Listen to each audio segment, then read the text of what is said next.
Армысыздар, эфирде тәулік тынысы. Студияда Нұрбек Қасым. Мемлекет басшысы Қасым-Жомарт Тоқаев Ахметжан Есімовті қабылдады. Кездесу барысында президент Самұрық-Қазына ұлттық әл-ауқат қоры акционерлік қоғамының бұрынғы басқарма төрағасының атқарған белсенді әрі жемісті жұмысына ризашылығын білдірді. Өз кезегінде Ахметжан Есімов президентке көрсеткен қолдауы мен сенімі үшін алғыс айтып, мемлекет басшысының Қазақстан халқының игілік жолындағы жұмысына табыс тіледі. Биылғы көктемгі дала жұмыстарын қаржыландыруға мемлекет тарапынан 116,8 миллиард теңге несиелік қаражат қарастырылған. Бұл туралы бүгін үкімет отырысында ауыл шаруашылығы министрі Сапархан Омаров айтты. Айта кетейік, еліміздегі 3 өңірде көктемгі егін науқаны басталып кетті. Аталған қаражат көздері дала жұмыстарын жандандыру мақсатында бөлініп отыр. Бұл өз кезегінде шаруагерлердің уақытында жұмыстарын бастап кетуіне қолдау болмақ. Бүгінгі күні кең дала бағдарламасы шеңберінде 48-де 6 миллиард теңге сомасына 1326 ауыл шаруашылығы тауарын өндіруші қаржыландырылды. Тағы 562 ауыл шаруашылығы тауарын өндіруші 6 миллиард теңге сомасына қаржыландыру сатысында. Сонымен қатар ауыл шаруашылығын қаржылай қолдау қоры акционерлік қоғамы кредиттер көлемі 6 миллион теңгеден аспайтын көктемгі дала жұмыстарын жүргізуді қаржыландыратынын да атап өту қажет. Бүгінгі таңда 60-тан астам ұсақ ауыл шаруашылығы тауарын өндірушіге 370 миллион теңгеден астам қаражат берілді. Көктемгі дала жұмыстарын жүргізуге ауыл шаруашылығы техникасы 97%-ға дайын көрінеді. Қазагро қаржы акционерлік қоғамының ақпаратына сәйкес, жылдың басынан бастап 24 миллиард теңгеге 1112 техника, оның ішінде 458 трактор, 28 комбайн және 626 өзге де техниканы сатып алуға қаржы берілген.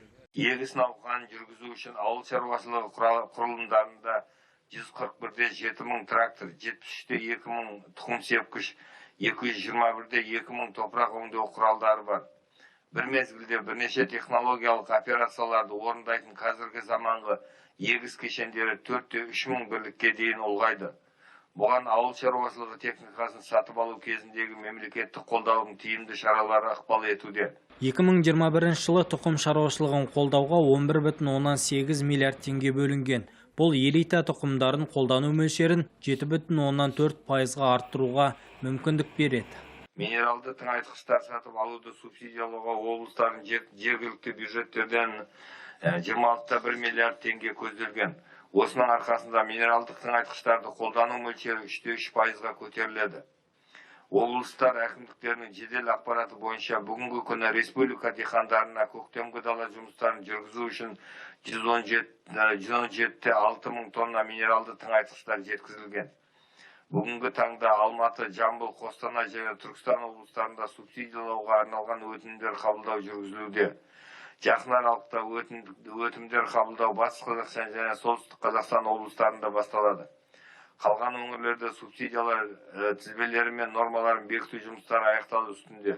Үкімет көктемгі егісті қаржылай және материалдық техникалық қамтамасыз ету бойынша барлық қажетті шешімдерді қабылдап жатырмыз дейді. Бюджеттік кредит берумен қатар, биылғы жылы ауыл шаруашылығы өнімдерін форвардтық сатып алуды жүзеге асыру үшін бөлінген қаражаттың көлемі 24,5 миллиард теңгеден 45,3 миллиард теңгеге дейін артты. Премьер-министр ел азық-түлігін толық қамтамасыз ету үшін бұл жұмыстардың маңыздылығы ерекше екендігін айтты.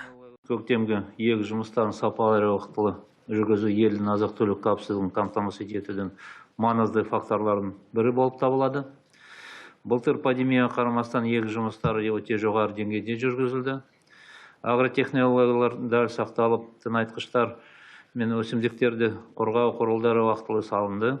Бұл мол астық жинауға мүмкіндік берді. Еңбектің жемісі оңай жолмен келмейді, маңдай терді қажет етеді. Орталық коммуникациялар қызметінде өткен брифингте ауыл шаруашылығы министрлігі, өсімдік шаруашылығы өнімдерін өндіру және қайта өңдеу департаменті мелиорация басқармасының басшысы Медет Жәдігерұлы биыл егіс жұмыстары кезінде су аз болуы мүмкін екенін айтты. Осыған байланысты аталған қауіптің алдын алу мақсатында ағымдағы жылғы ақпан айында экология министрлігінің бастауымен облыс әкімдіктері, ауыл шаруашылығы министрлігі, су шаруашылығы ұйымдары және де ауыл шаруашылығы тауар өндірушілерінің қатысуымен бірқатар оңтүстік өңірде жиналыстар өткізілді. Осы жиналыстардың қорытындысы бойынша су шаруашылығы ұйымдарына биылғы суару кезеңіне дайындық үшін суару жүйелерін көктемгі мамыр айына дейінгі уақытта аяқтауды тапсырылды. Және де вегетация кезеңінде суару кезегін, су беру кестесін қатаң түрде сақтауды, және де ауыл шаруашылығы тауар өндірушілеріне суды көп қажет ететін дақылдар алаңын қысқарту бойынша ұсынымдар берілді. Сонымен қатар экология министрлігі тарапынан қазіргі кезде су қоймаларына су жинау жұмыстары жалғастырылуда. Айта кетейік, бүгінгі таңда егін егу науқанына байланысты субсидия алуға өтінім Алматы, Жамбыл, Қостанай және Түркістан облыстарында қабылданып жатыр. 2021 жылы тұқым шаруашылығын қолдауға 11,8 миллиард теңге бөлініп, 82,1 мың тонна элиталық тұқым мен 3,8 миллион көшет сатып алынады. На субсидирование минеральных удобрений в местных бюджетах предусмотрено 26,1 миллиардов тенге. Минералды тыңайтқыш сатып алуды субсидиялауға облыстардың жергілікті бюджетіне 26,1 миллиард теңге қарастырылған. Облыстық әкімдіктердің жедел ақпаратына сәйкес, республика аграрийлеріне көктемгі дала жұмысын жүргізу үшін 117,6 мың тонна минералды тыңайтқыш жеткізілді. Бүгінгі таңда субсидия алуға өтінім Алматы, Жамбыл, Қостанай және Түркістан облыстарында қабылданып жатыр. Жақын уақытта Батыс Қазақстан және Солтүстік Қазақстан облыстарында өтініш қабылдау басталады. Басқа аймақтарда субсидия тізімі мен нормаларын бекіту соңғы сатыда. Премьер-министр үкіметтің бүгінгі отырысында стандарттарды бекітуді бір апта ішінде аяқтау туралы тиісті тапсырма берді.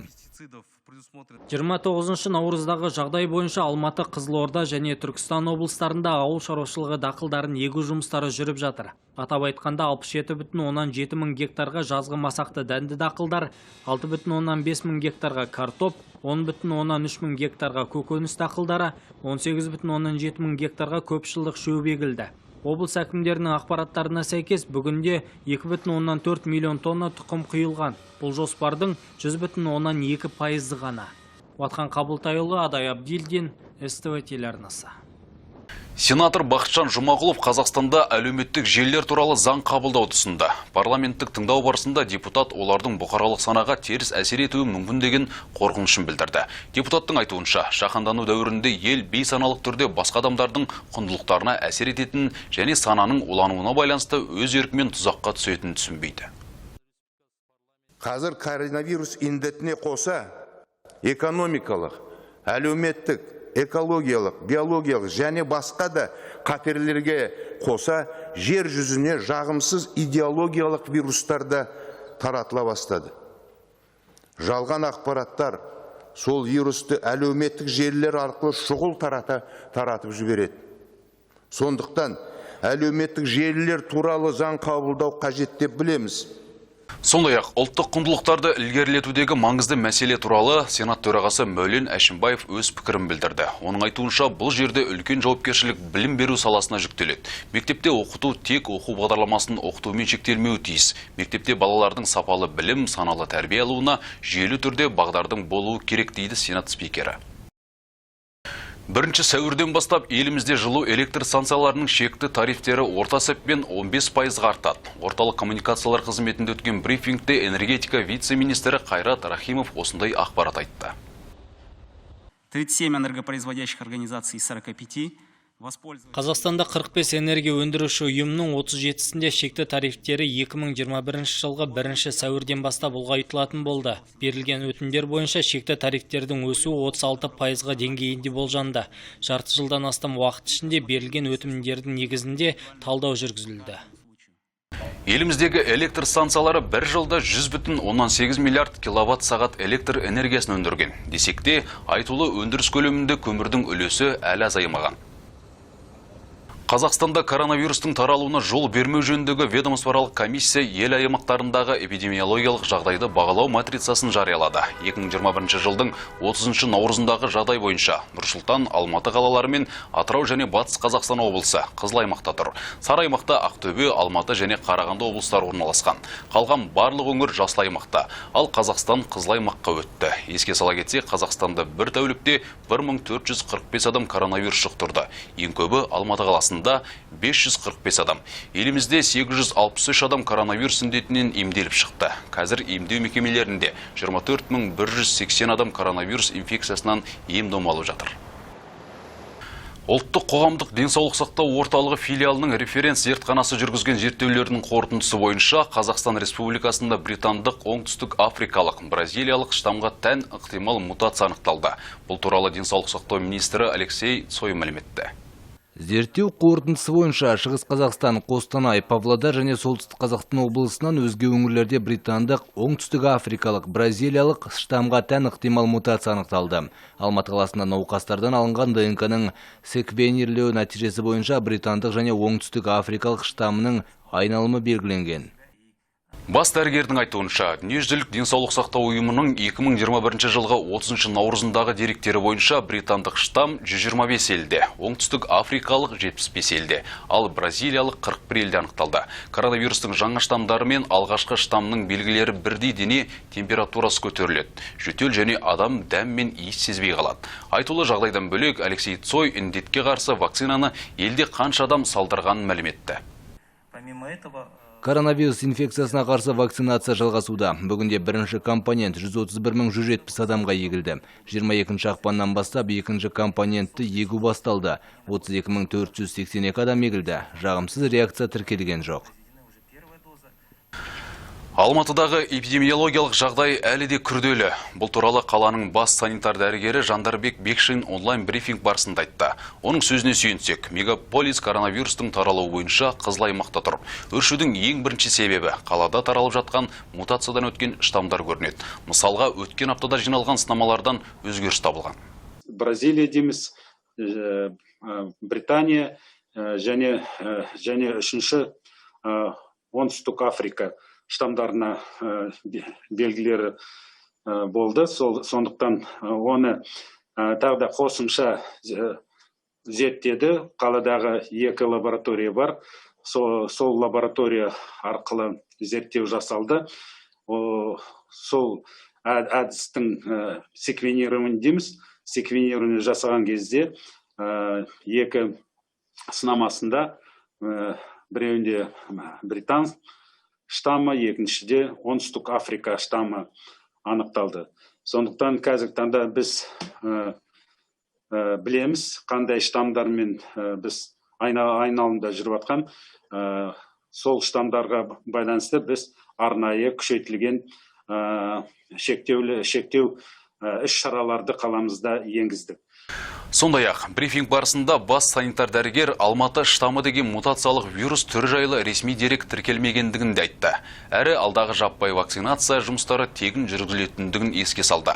Алматыда коронавирусқа қарсы жаппай егу үшін 250 пункт ашу жоспарлануда. Шетел жаңалықтарына назар аударсақ, маска киіңіз. Мұндай музыкалық хабарды қарт американдық композитор Питер Фукс жеткізуде. 91 жастағы ер адам зейнетке шыққанға дейін дирижер болып жұмыс істеген. Ол сондай-ақ Холокосты бастан өткерген. Пандемия оны Фейсбукте онлайн концерттер ұйымдастыруға шабыттандырған. Ол күн сайын шамамен 1 сағат ойнайды. Питер Вараниктің әйелі Бродвейдегі бұрынғы әнші. Ерлі-зайыптылар наурыз айындағы Флоридадағы Авентура қаласындағы көршілерін қолдау үшін шоуларын бастады.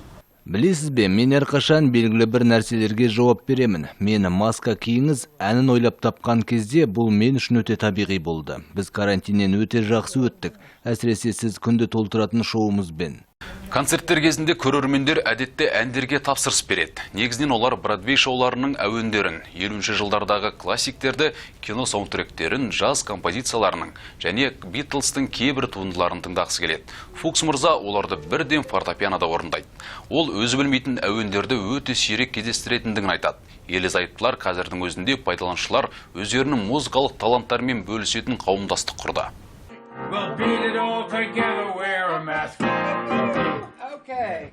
Бельгияда жалпы халықтық ереуіл, қоғамдық көліктер мен кейбір супермаркеттердің жұмысында үлкен үзілістер тудырды. Бұл ел үшін коронавирустың пандемия кезіндегі алғашқы жағдай.